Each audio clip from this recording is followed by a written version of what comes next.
Well, hello everyone and welcome back to Winmore TV. Here we are with a match play special. We are going to preview the upcoming Betfred World Match Play with none other than Paul Nicholson and Mark Webster. Gents, thanks for joining us. First of all, Paul, back from the bubble at Milton Keynes. How was it? It was really good, actually. I thoroughly enjoyed being part of Players' Championships at Milton Keynes. The PDC did a phenomenal job, and it was not simple. When we arrived on the Tuesday, the amount of tests that needed to be done, the amount of results that needed to come through in time for us to start on the Wednesday, it was not a simple process. And the way that the social distancing, the testing, all of the logistics with the venue was handled, I think they did as good a job as possible. And if you think about when I was there and you were confined to your room until your test came back negative, and for everybody to come out negative and then everything starting so well on the Wednesday, I think the whole thing went swimmingly, considering it was a very, very tough operation for the PDC to do. I think they couldn't have done a better job. Mark, did you watch much of the summer series, and what was your thoughts on the overall standard of it? Yeah, I watched bits. I thought the stand was fantastic. If anything, it surprised me. I expected a bit of rustiness there. I mean, like Paul said, the first day we had a few delays because of the tests coming back, which is to be expected. The players hit the ground running. There was some phenomenal averages going in, and yeah, really impressed with the standard of play. And that's testament to the players, how they've practiced while they've been away. The PDC have kept them occupied with this home league, which some players had the reservations about. You see Joe Cullen tweeting saying he wasn't too keen at first, but when he played, he really enjoyed it. And I think that was opinion shared by most of the players, and that's probably contributed to a little bit of form and just the eagerness for the players wanting to get back. They, you know, a week-to-week dart on it, you can become a bit stale, but they were probably all itching to get back playing, and it proved it was a great standard and a great introduction back to the players. As well, I'm going to pick both your brains. The hidden talents of PDC players due to Facebook Lives, and I'm thinking Paul might know about this because he's laughing about this. How many PDC players can play the piano? Because I've seen Mike Van Dyvenbode, Richard North, and Adam Hunt all busting out tunes on the piano during the summer series. What's all that about? You know, Phil, darts aren't one-trick ponies. Mark's a great footballer, and I'm not a bad little golfer. And, you know, Colin Osborne used to be able to do everything. Don't underestimate the talents of a dart player. That's all I'm saying. Adam Hunt can play a good piano. He has shown it at Hildesheim when he goes to the Van der Valk Hotel in Hildesheim, because it has a piano in the foyer area. Northie was that was a surprise. I didn't expect him to be a virtuoso with the old ivories. But yeah, I think if you speak to a lot of dart players, a lot of sports people, they do have other interests. And when you have really good hand-eye coordination as a dart player, there's no reason why you can't be good at something else. Before we get into our windmill players, I'm just going to ask you both one name who you think will do well at the match play and one who you think will struggle. Mark, we'll start with you. Floor's open. Yeah, I mean, you kind of go with the obvious, but I think Michael Van Gerwen will win, but I'm not going to go for the number one seed. I think James Wade's going to do well. I think it's an environment he'll enjoy playing in. Not that he doesn't play well on the stage, but I just think he'd be able to channel everything out. He's won a tournament going in, so I expect him to do well. And yeah, player to show. I kind of fear for Simon Whitlock, if I'm being honest. Form's not great going in. He probably, if it wasn't for his ranking, his world ranking just hanging on in there. But he's got an okay draw, Ryan Joyce. It's an interesting one, but Joyce's beat him in the Worlds, didn't he, a few years ago, really, really easily. So I'm expecting Simon to bring something, but just the form he's in, it'd be a surprise if he went deep. Paul, for you? I like the look of Glenn Durrant. I looked at him early in the week. He looked fresh. He looked a little bit trim. He looked really focused. He didn't get a win in the summer series, but he looked in good shape to me. I think there are possibly some weak links going into the Marshall Arena.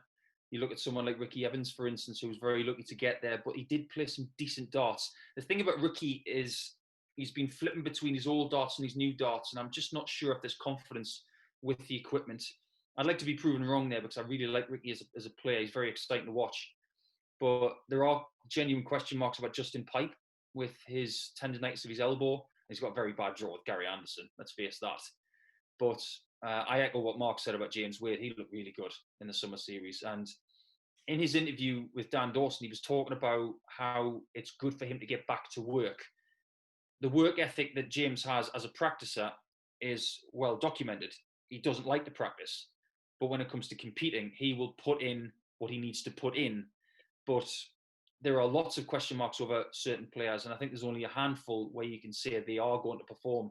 Price will perform, Wright will perform, as will MVG. But if you look at the non-seeds, I love the look at De Souza. I mean, that's a horrible game for Peter Wright. But I don't know, Gabriel Clemens for Rob Cross. That's my favourite game of the first round. And I'm all to blame because I did the draw. So if anybody wants to whinge, they've got my email address. So we'll crack straight on with looking at our windmill players. And first up, there's only one place to start, and it is an all windmill tie. Funny enough, it's the world number one, Michael van Gerwen, against the history maker, Brendan Dolan. Brendan won't be thanking you for this one, Paul, will he? Probably not.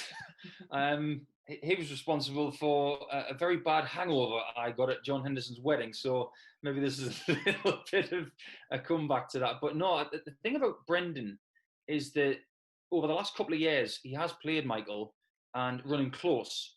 So nothing's going to speed him up. Nothing's going to phase him. He's got bags of experience. And if anything, the change in atmosphere from Blackpool to the Marshall will probably suit Brendan Dolan more, in my opinion. So it's a bit of a leveler.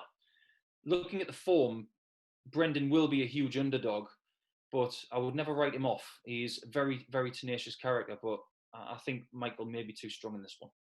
Mark, can you make a case for Brendan getting anything from the world number one? No, not really. It's straightforward as that. Like Paul said, I think Brendan sort of his rhythm won't be upset, but this is Michael coming back in perilous form. He has these little dips in games, but I just think he'll have a little bit too much for Brendan, who has done fantastic to qualify, actually. He's won 2 Pro Tours in the last calendar year. And he won't be thanking Paul and Dan for the draw with Michael first round. But it's a tough ask for Brendan. He's been away from the match play for a few years now, and I can't see anything but Michael van Gerwen winning. Were you surprised how well Michael came back, Mark? Because we didn't know an awful lot where his game was going to be, because he didn't do any of the online stuff, but some of the stuff he threw was simply magical. And if someone's going to get him, do they have to beat him in those first 2 rounds before the format goes up?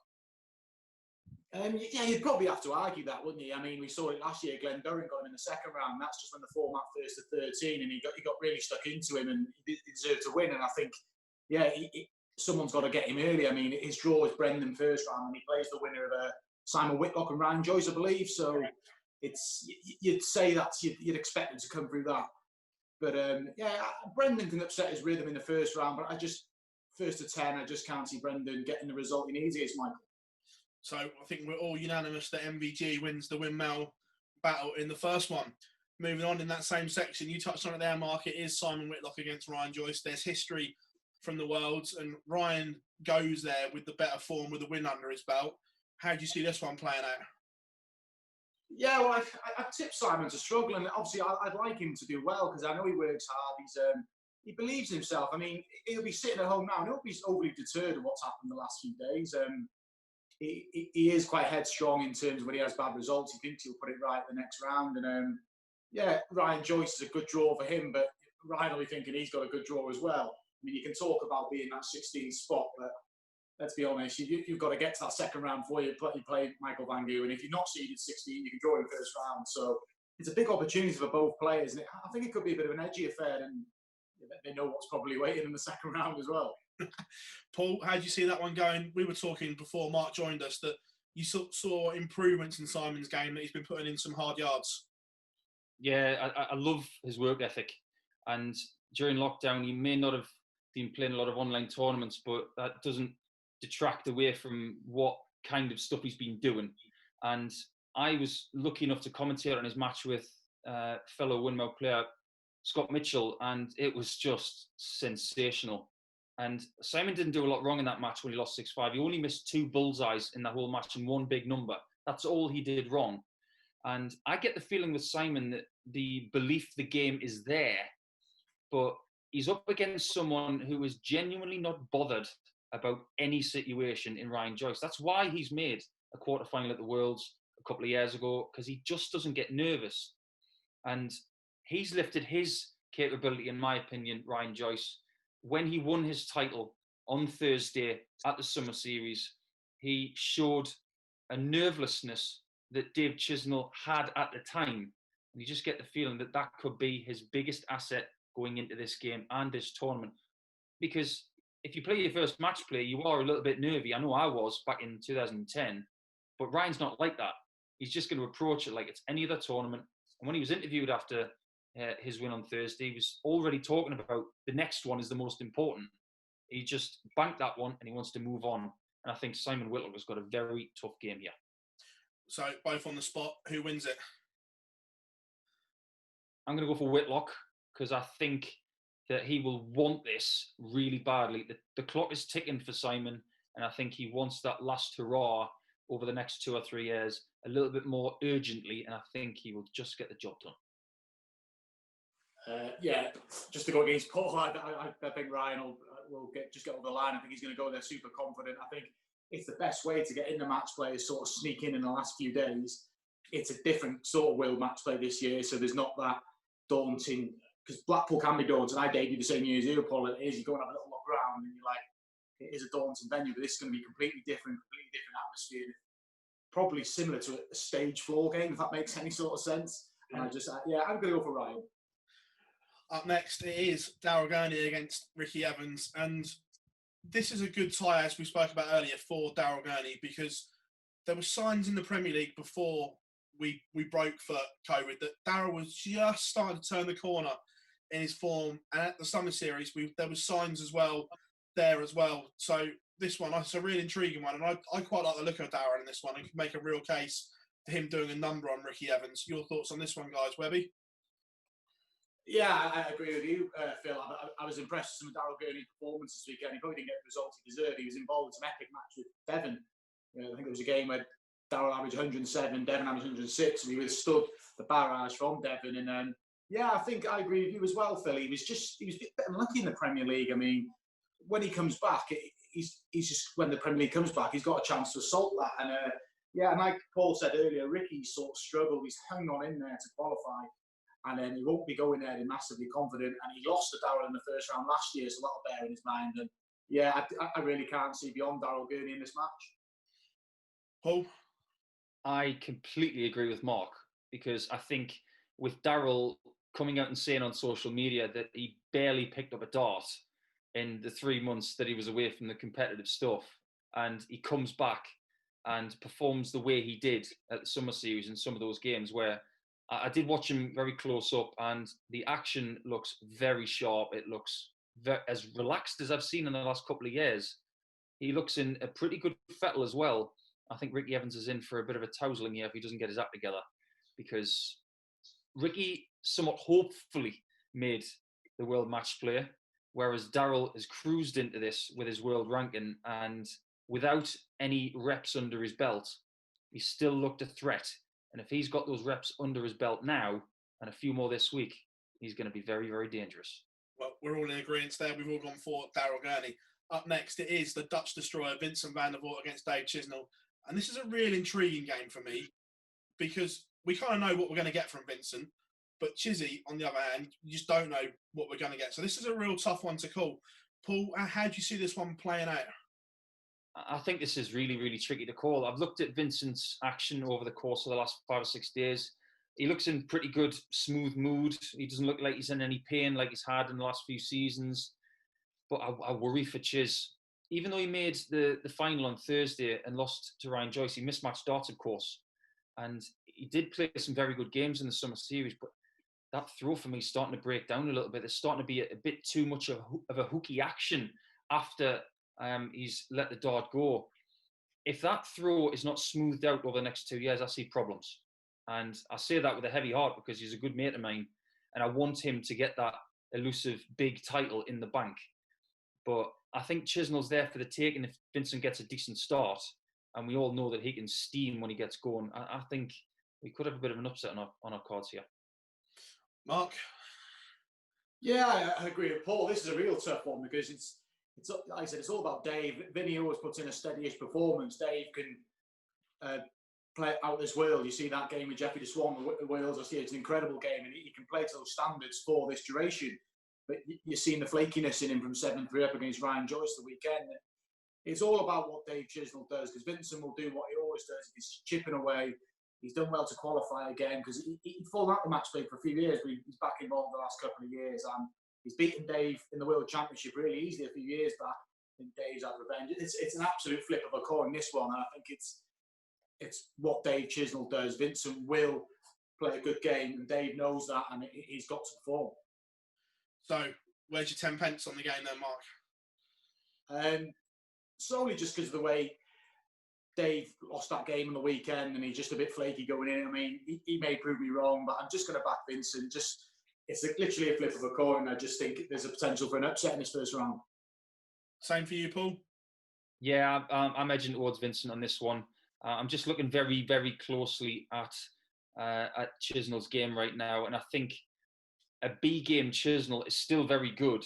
If his A game turns up, there's only one winner, but at the moment there's more likelihood that we're going to get a B game Chisnell in this encounter, and I just think that maybe Vincent is primary sort of game will just nick it, but it's a very fine margin.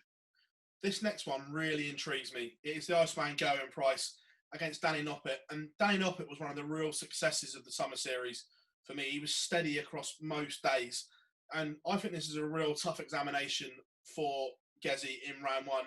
We'll start with you, Mark, being countryman. Do you think that Gezi's got enough to get past Noppert, or do you think there's a potential upset here? No, there's definitely a chance Noppert can win. I mean, he's going to find it hard, because you can see what Gezi can withstand. Devon Peterson threw 113 average for the majority of the match, was 116, and Gezi just withstood it. So Danny's going to have to go soon. He debuted last year, and he looked a bit nervous there against Gary Anderson.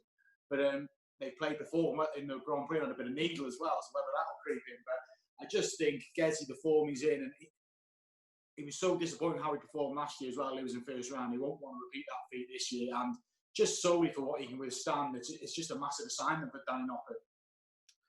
Paul? Yeah, this is a huge, huge task for Danny. You look at some of the stats that Danny put in over the course of the summer series. There was a game where he lost with 109. So you think about what people are throwing, losing games. The standard is there from Danny to trouble Gezi Price. But Mark made a fabulous point there. It's the standard that Gezi can withstand. And he is able to defy a lot of people's A-plus games. And that's what makes Gezi Price so good. So you just think about some of the shots he's taken out as well. He got hammered by De Souza in a Pro Tour final last year. And we almost found the bogeyman for the Iceman in De Souza. But then a couple of days ago, I think it was yesterday actually, he needed 61, and everybody on planet Earth in that situation, apart from Gezi Price, would have gone for a 25 to try and have $2 double 18. But he was so confident that he was going to get a shot at tops. He went for treble 714 tops in that moment. And I thought, he's in good mood. And Noppert is going to have to really, really push early, because if he goes behind after 5 to 7 legs, I think there's only one winner, and that's Gezi Price. Well, last one of the windmill contingent. It is Steve Beaton, the evergreen Steve Beaton against jackpot Adrian Lewis. And when we were talking about it earlier, Adrian is one of the seeds that I personally feel for. And I think that everything about this game suits Steve Beaton, from pace, rhythm, timing and form. I do fear for Adrian. I think Steve's got a real chance in this one, Paul. Yeah, I'd agree with that. Adrian's lost a shed load of weight in lockdown, which I really do applaud him on. He's changing his lifestyle. He's got motivation when it comes to that. His action looked pretty good to me in the summer series. I looked at some of his games, but some of the stats do lend a little bit of worry. And you just wonder if Beaton is ready to pounce on someone who is not on their form and maybe hasn't had enough reps over the course of the last couple of months. This atmosphere and the pace of the game does suit Steve Beaton. And he is somewhat fortunate that he's making this appearance at the Marshall Arena. So he's a bit of an opportunist, as Mr. Beaton. So I think he's going to run Adrian very close. Mark? Yeah, it's a game I'm looking forward to. It's so easy on the eye, isn't it? Both of them have got great actions. I mean, you see players preparing for a tournament thinking they're putting the hours in. Stevens will be sitting in his chair now just waiting to go to MKs. He openly mixes and practice a lot. And who needs to with an action like that? And said 20 years on the spin playing in the wheel match play. And he's still got the hunger to play. And like Paul said, I think Adrian's starting to get that hunger back to play now. We've been saying it for too long. He's turned into a top 16 player, Adrian. He's not a top 16 player. And his pomp, he's a top 4. He's a two-time world champion. And we need to see Adrian getting back to that. And I think this is a perfect match for him. It's just someone who's not going to upset his rhythm, not going to slow him down. There's going to be no little hidden tactics. It's just going to be an honest game of darts, and it's one that suits both players. So are you going for a Lewis win, Webby? I am just, I hate sex. I love Steve Beaton, but I'm a massive fan of Adrian Lewis as well. I think he's a good guy. I think he deserves a little break. I mean, he's had some problems, well documented. I think he had an injury a few years ago. I think it's time for his push now. He's been hovering around. Adrian Lewis is a top 16 player. He's a top 8, he's a top 4 player, isn't he? So we hope to see him back there. And I think this is a perfect tie for him. Also, as well, before we start to wrap this up, MVG, Peter Wright, the little rivalry that's developing here, and they're starting to push each other's buttons. The mind games started earlier where Michael said that he didn't see Peter as a threat. It was Gezi and Gary were his main threats. Peter replied, well, if he wants to win, he's have to beat me in the final. Are you enjoying what's developing here between Mike and Peter? Yeah, I think it's good for the game. And you need that, don't you? Peter Wright can ram it down his throat that he battered him in a world final. Michael can chuck in the Premier League final when he bottle get doubles. I think it's good. They're good guys. I think it's good for the sport rivalries like that. Bit of trash talk, and yeah, it sort of leaves people like Gary Anderson and Gary Price in the background. People focus on them two in the final, and there's just so many little add-ons in this tournament. I think it's fantastic. And like I said at the beginning, when we said the standard of play in the summer series is unreal, and I think that bodes well for this competition because darts has come back with a bit of a bang in the summer series, but now we're going on the TV stage. We want the standard to stay there, and it's a testament to the players, the PDC, what everything's been put in place, and yeah, the players got to thrive on it now, and it's such an open competition. Whereas on that big stage, you'd fancy Michael van Gerwen, which I document. I think he will win, but it's a different environment, isn't it? Players are more comfortable in that quiet environment, just being in their little zone. It'd be interesting to see how different players deal with it. Last one as well, that everyone keeps going about Michael World number 1. When you look, he's only defending round 1 money this year, which is quite scary that he could stretch his legs even more at the top of the rankings pool. Even if he doesn't win it, a good run is going to send him further clear, isn't it? Can you see anyone catching him this year, or is it just wishful thinking from the rest of the field? I think it's probably wishful thinking this year, but I think the gap is closing, not just from a standard perspective, but from a statistical perspective on the rankings. You look at the Pro Tour Order of Merit, for instance, and you've got Gavin Price at number 1 there, and you've got Peter Wright very close behind at number 2. And if you look at previous seasons, it was inconceivable that someone would be ahead of Michael van Gerwen there. So if you think about the TV tournaments are starting to be shared out a little bit more, with Gezi being a 2-time Grand Slam champion, of course, and Peter winning the Worlds. So I think the gap is closing. Do I think Michael will be caught this year? I don't think so, but 2021 could be a very interesting year. Talking about the trash talk, though, I love this. You know there's going to be some stuff between Peter and Michael, right? Because Michael wins twice, but Peter wins the Order of Merit at the Summer Series. So there is going to be some jaunts, and this is what I'm looking forward to. Sky have got a responsibility to sort of bring this out of the players in this sterile atmosphere. But don't forget, when Michael van Gerwen used to play in the Championship League of Darts, which was a very sterile atmosphere, he used to do some pretty good stuff in there as well. So don't forget about the experience of that, the Pro Tours, and what happens in those sterile atmospheres. I think it is going to be weird, but please don't forget about the guys that played well at Minehead 2 years ago. That's all I'm going to say, because they are the ones who did well when there were barely any fans there. Before we go, last one, I want a winner and who they beat in the final from both of you. Webby, you first. Oh, I'm going to go for Michael van Gerwen to be, I'll get trash for being biased here, but Gezi Price, yeah, he's in the opposite. Gezi Price in the final. Paul? Oh, MVG in the final, because his opening stuff with Dolan, Whitlock, Joyce, I think he gets his teeth into that. I think he'll stretch his legs a bit, but in the final, well, I've really got to pick between Gezi and Peter, haven't I? Because they're at 2 and 3. Yeah. I think that could be another blockbuster semi potentially. Oh, Peter hasn't made the final of the match play since Phil's last tournament. I'm going to go Peter Wright and Van Gerwen in the final. I know it's a bit of a cop-out. Someone could come from the pack. But if you think about the way they're playing right now and the stats they're putting in, I just get the feeling that Wright is peaking at the right time. And I don't think anybody like Daryl Gurney, for instance, his performance last year against Wright was my performance of the year. But I don't think anybody is likely to do that to Peter over that format again 2 years in a row. And I just get the feeling that Peter's in the same sort of nick as he was 12 months ago when he won 3 times going into the final, into the match play, I'm sorry. But yeah, I'm going to go for the 2 to go at loggerheads for more bragging rights. Gentlemen, absolute pleasure joining us on Windmill TV. Thank you very much.